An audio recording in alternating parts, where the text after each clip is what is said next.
রাধে রাধে আমার প্রিয় বন্ধুরা, এটা হচ্ছে শীতের গাছ লাগানোর পার্ট 1 ভিডিও।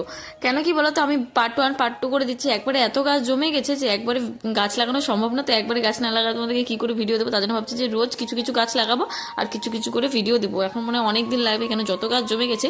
ফার্স্টে আমি লাগাচ্ছি হচ্ছে এই বেগুনের চারাগুলো। আমি একদিন হাটে গেছিলাম, হাট থেকে আসার সময় আমি এই চারাগুলো দেখেছিলাম, কিন্তু তখন কিন্তু খুব ভালো ছিল। এটা আমি পরের দিন গাছগুলো লাগাচ্ছি, তো কিরকম একটা হয়ে গেছে। এখানটা কিছু বেগুনের চারা ছিল আর টমেটো, সাদা বেগুন, কালো বেগুন আর হচ্ছে টমেটোর চারা ছিল, আর অনেক চারা ছিল ওই দোকানদারটার কাছে।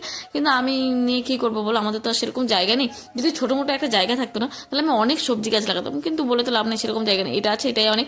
তো সেই কারণে হচ্ছে যেহেতু বস্তায় লাগাবো, তো লাগাচ্ছি। আর জানিও না আমি গাছগুলো হবে কিনা, যেরকম গাছের অবস্থা, তবু লাগাচ্ছি যদি হয়ে যায়। আর এখানটায় আমি বেগুন গাছ লাগাচ্ছি।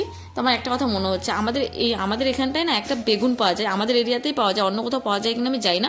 বেগুনগুলোর সাইজ অনেক বড় বড় হয়, প্রায় একটাই হাফ কিলো 1 কিলো সমান। বেগুনগুলোকে বলা হয় বিঘুরের বেগুন। আমাদের এই রায়গঞ্জে পাওয়া যায় বা আমাদের এরিয়াটাতে বেশি পাওয়া যায়, আমি জানি না অন্য কোথাও পাওয়া যায় কি না।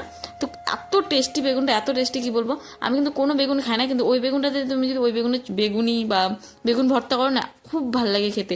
আর আমাদের বাড়ির পেছন সাইডে আমি আজকে ফার্স্ট ভিডিও বানাচ্ছি ছাদে। আমি কিন্তু এই সাইডে বেশি ভিডিও বানাই না।